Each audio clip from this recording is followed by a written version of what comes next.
വസ്തു തർക്കത്തിന്റെ പേരിൽ ആലപ്പുഴ പല്ലനയിൽ പഞ്ചായത്ത് അംഗത്തിന്റെ നേതൃത്വത്തിൽ ഗുണ്ടാസംഘം യുവാവിനെ കൊലപ്പെടുത്താൻ ശ്രമിച്ചു. കേസിൽ പഞ്ചായത്ത് അംഗം ഉൾപ്പെടെ 7 പേർക്കെതിരെ പോലീസ് വധശ്രമത്തിന് കേസെടുത്തു. പഞ്ചായത്ത് 16-ാം വാർഡ് അംഗം CH സാലിയുടെ നേതൃത്വത്തിലുള്ള സംഘമാണ് യുവാവിനെ വെട്ടിക്കൊലപ്പെടുത്താൻ ശ്രമിച്ചത്. പ്രതികളെല്ലാവരും ഒളിവിലാണ്.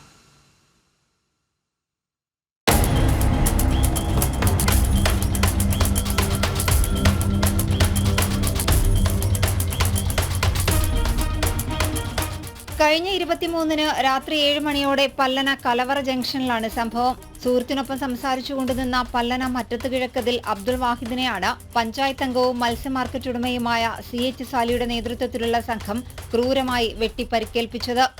ജംഗ്ഷനിൽ നാട്ടുകാർ നോക്കി നിൽക്കെയായിരുന്നു ആക്രമണം. കേസിലെ 1-ാം പ്രതിയായ CH സാലി വെട്ടിക്കൊലപ്പെടുത്താൻ മറ്റു പ്രതികളോട് പരസ്യമായി ആഹ്വാനം ചെയ്തുവെന്നാണ് തൃക്കുന്നപ്പുഴ പോലീസിന്റെ FIR.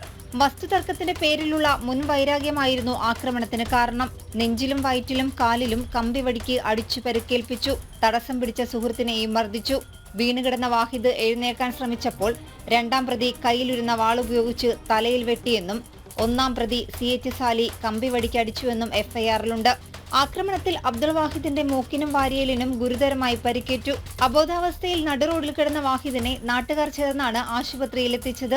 നിലവിൽ അബ്ദുൾ വാഹിദ് എറണാകുളത്തെ സ്വകാര്യ ആശുപത്രിയിൽ ഗുരുതരാവസ്ഥയിൽ തുടരുകയാണ്. അബ്ദുൾ വാഹിദിന്റെ പിതാവ് അബ്ദുൾ ലത്തീഫിന്റെ പരാതിയിലാണ് കേസെടുത്തത്. പ്രതികളെല്ലാവരും ഒളിവിലാണെന്ന് പോലീസ് പറയുന്നു. എന്നാൽ പ്രതികളെ സഹായിക്കുന്ന നിലപാടാണ് പോലീസിന്റേതെന്ന് അബ്ദുൾ വഹാബിന്റെ കുടുംബം ആരോപിച്ചു. ജനം, ആലപ്പുഴ.